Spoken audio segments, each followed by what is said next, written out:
Welcome to Black Flag. I'm Timothy Wayman, and this is Thomas Miller. welcome to the second show. This week we're gonna briefly talk about this week's practice sessions, the news that Renault's taken legal action against Nelson Piquet Jr. and his father, as well as other news items that have come up during the week and any that come up during the recording of the show. Indeed, this week we got some seriously epic news. There is this legal battle between Renault and the Piquets, with the FIA playing piggy in the middle. It's certainly been a very interesting week. That mixed with the practice results, the rather strange practice results. It's going to be a pretty interesting podcast.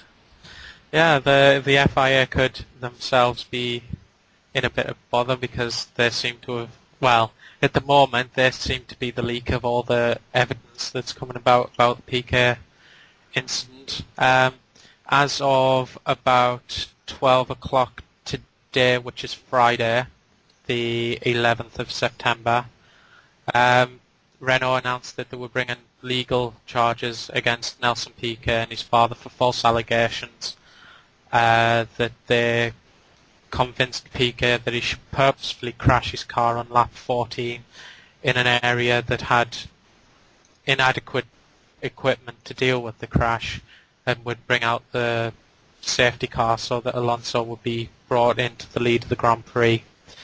On Formula1.com there is an official full statement from Renault which I'll read out right now.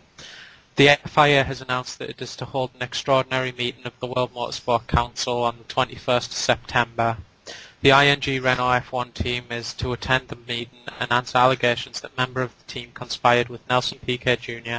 to cause a deliberate accident at the 2008 Singapore Grand Prix, so that driver Fernando Alonso might benefit from the resultant safety car.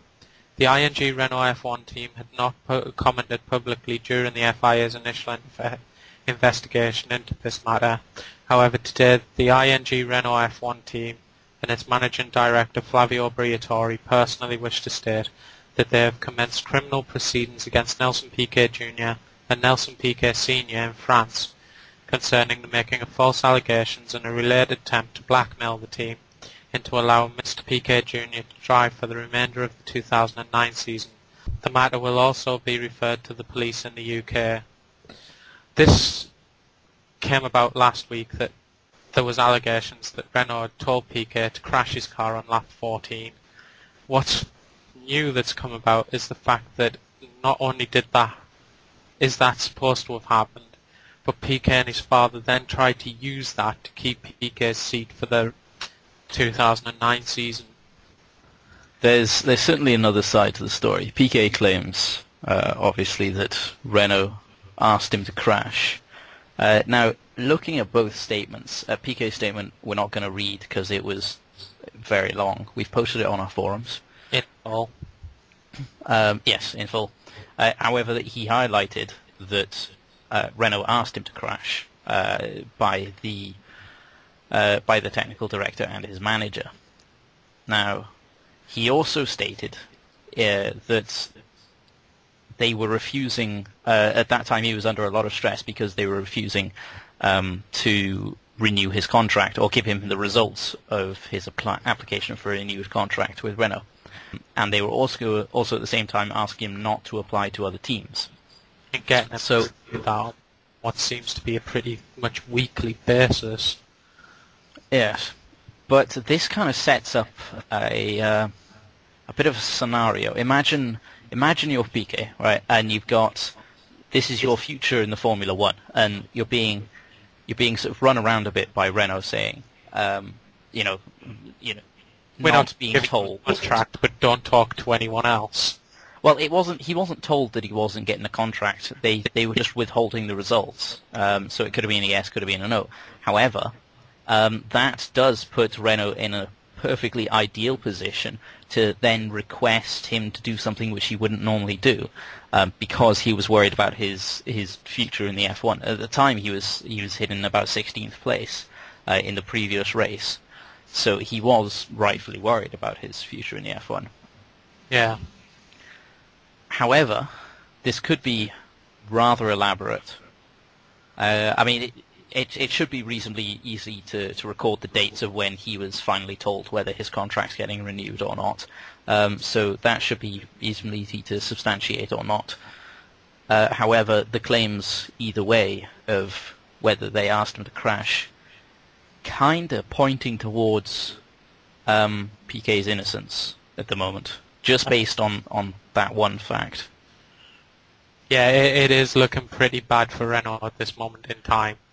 So far, everything's pointing to them being the ones that are behind all this. And the thing that should prove one way or another is the radio transmissions, I reckon. Yes. However, this is my sort of bone of contention that points possibly to Renault's innocence, because of the fact that the radio transmissions are going to be would usually be such a definitive piece of evidence.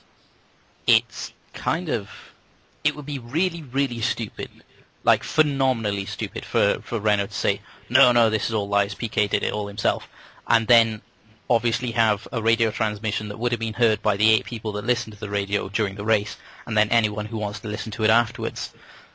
It's more than 8 people listen to it.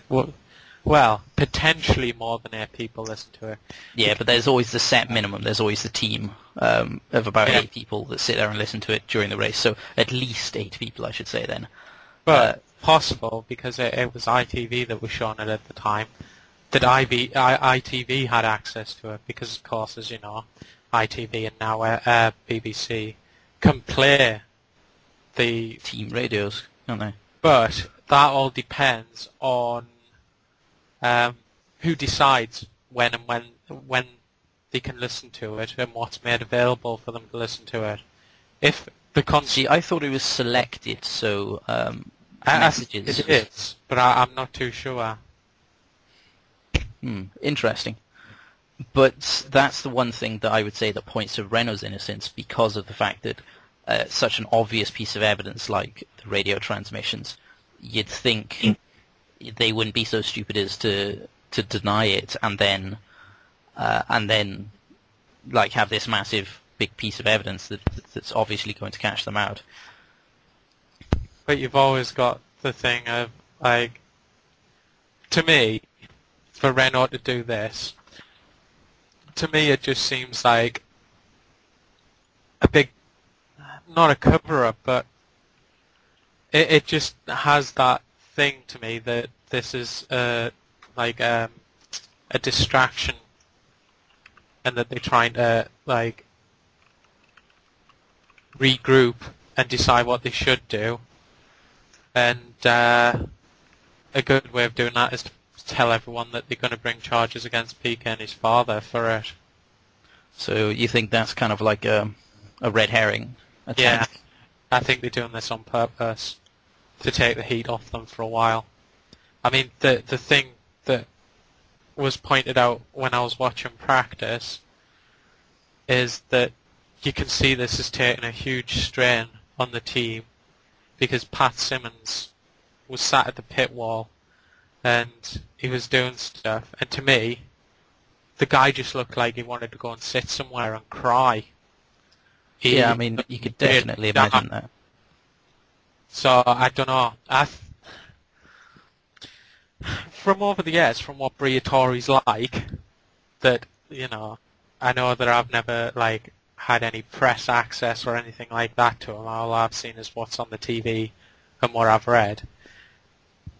To me, for him, it's not that far-fetched that he could think of something like this and then pressure a driver that much into actually doing it. To me, I think he is capable of that type of thing. I really do. Well, certainly Renault don't exactly have the best moral reputation. No. I mean, there was the whole thing in 2008, was it? Or perhaps the year before, when there was all the stealing of Ferrari that was going on. Yeah, Spygate.